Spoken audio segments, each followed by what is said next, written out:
In the previous class, we have discussed that what are colligative properties, and also we discussed the first two colligative properties, that is relative lowering of the vapor pressure and the elevation in boiling point. Now, we will discuss the rest two properties, that is depression in the freezing point and osmosis. The depression in freezing point. Dear children, you must have studied that for clearing the snow in the cities where the temperature goes below 0 degrees Celsius, we sprinkle salt. It melts the snow and it becomes very easy to clear it. Also, we know that in the car radiators, we use water as a coolant. But the freezing point of the water is 0 degrees Celsius. Then what will happen if this vehicle is in the cities or in those countries where the temperature is below 0 degrees Celsius? It will freeze in the car radiator and it will not solve the purpose. So, what to do? What to do to avoid this situation? We add antifreeze. Antifreeze means the component, the substance which will prevent water from freezing, and we increase the amount of the antifreeze as the situation or the conditions require. This is all due to depression in freezing point. Now, let us discuss why there is a depression in the freezing point. That there is the lowering in the vapor pressure when we mix a non-volatile solute to a pure solvent. Freezing point also we know that it is a temperature at which a liquid changes into solid state. It is the temperature at which the vapor pressure of the pure liquid solvent is equals to the vapor pressure of the solid solvent. But when we mix something non-volatile into this to make a solution, there will be a lowering in the vapor pressure, and hence at some lower temperature the solution will freeze, and this is known as the depression in the freezing point. That is, the water will not freeze at 0 degrees Celsius, it will freeze at something, a temperature lower than that 0 degrees Celsius. And depending upon the situation, depending upon the circumstances, we can increase this amount of solute and the water will not freeze. So, we can say that the depression in the freezing point is depending upon the number of the solute particles. Therefore, it is a colligative property, because earlier we have defined the colligative properties are those properties which depend upon the number of the solute particles and not on their nature. Let me explain all this through a graph. Here the graph is between temperature and vapor pressure. Temperature is along the x axis and along the y axis we have the vapor pressure. You can see the three curves. The curve AB is for the liquid solvent, curve BC is for the solid solvent, and curve ED is for the solution. Temperature T0 or T0 you can say, it is coinciding with point B, and the B is the freezing point of pure solvent. That is, it is the temperature at which for the first time the liquid changes into solid state, and below this temperature we have solid solvent, and above this point B, above this temperature we have only solvent in the liquid state.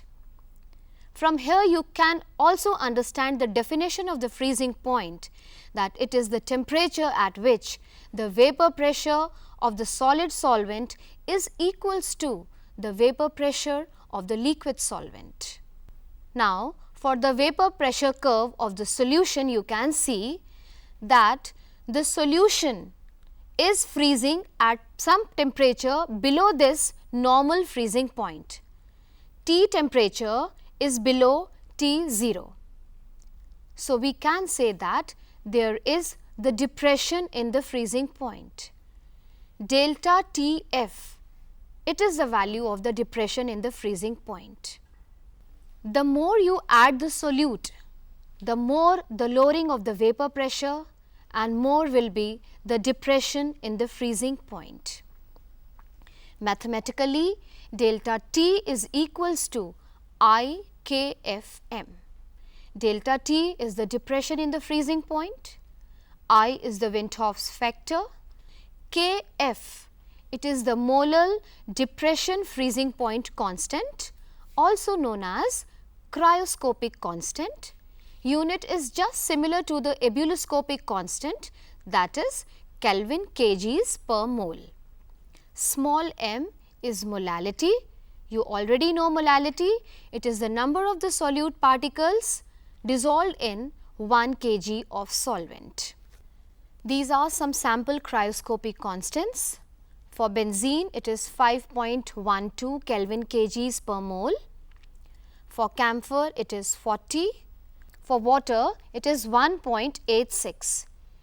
Normally, these values are given in the numericals, but for the safer side, you must learn these values for the common solvents for the solving the numericals. Mathematically, now you can see delta Tf is equals to Kf into W2 into 1000 divided by M2 into W1. Here again you can see that delta Tf is inversely related to the molecular mass of solute. Using this formula, you can find out delta Tf, the molecular mass of solute, or any other expression depending upon the numerical. But again you have to keep in mind that the temperature, if given in degrees Celsius, you have to add 273 to it and convert it into Kelvin scale. The next colligative property is osmosis. The process of osmosis is very common in our everyday life. For example, we know that the roots are absorbing water and minerals from the soil. It is through this process, that is osmosis. When the mothers, they put pickle, mango pickle, they apply salt on the mango pieces, the raw mango pieces. And we see that the raw mango pieces, they dry up, they shrivel up, the water oozes out. It is again an example of osmosis. We soak raisins in the water and the raisins, they swell up. This is again osmosis. And in these all examples, there is one thing common.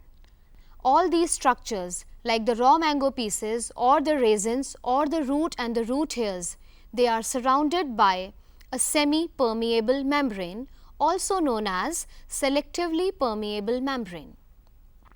First of all, before explaining osmosis, I have to explain what is semi-permeable membrane. It is a continuous membrane with very small pores, and these pores are so minute that they allow only water molecules or the solvent molecules to pass through it. It does not allow the solute particles to pass through it. The presence of the semi-permeable membrane is very important to define, to understand osmosis. Osmosis is defined as the movement of the solvent particles from the pure solvent side to the solution side, or the movement of the water molecules from the dilute solution to the concentrated solution through semi-permeable membrane. Dear children, we have to mention the semi-permeable membrane. If we will not mention this, then the process will be diffusion, and these two processes are entirely different. Semi-permeable membrane can be natural and semi-permeable membrane can be synthetic also.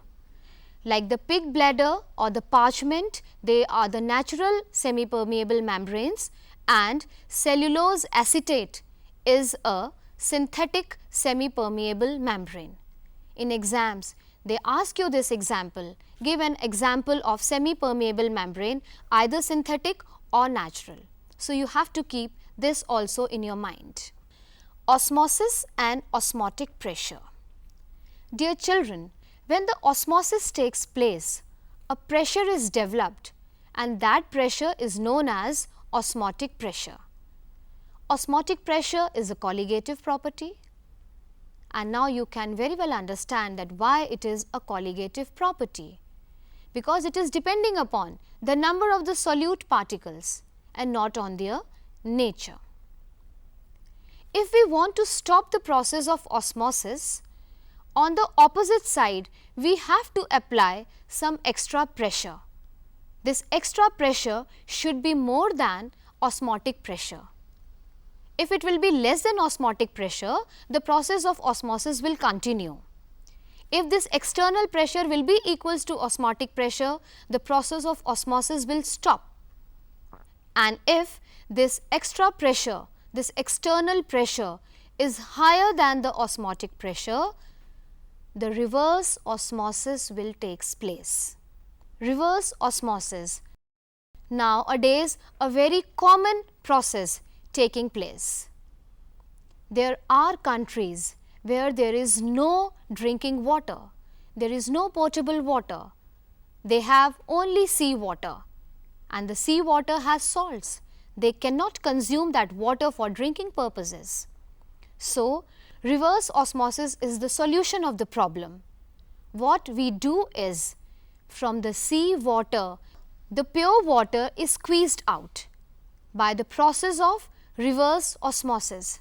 This is known as desalination. In schools also or in your homes also you have seen the RO plant. What is this RO? This is reverse osmosis. In the schools or in the home, when we get the underground water through submersible, the underground water has salts, and these salts are harmful for our body. They deposit around the joints. So what we do? To use this underground water, we use the RO plant. In this, we use artificial or the synthetic semi-permeable membrane, that is most commonly of cellulose acetate. From the picture you can see the osmosis. The solvent is moving from the pure solvent side to the solution side. Mathematically, the symbol we use for osmotic pressure is pi. Pi is equals to CRT. C is the concentration, R is the universal gas constant, and T is temperature. Pi is equals to W2 into R into T divided by M2 into V. We have studied all the four colligative properties, and from the mathematical relationships, now we know that every colligative property is inversely related to molecular mass of the solute. I hope everything is clear to you.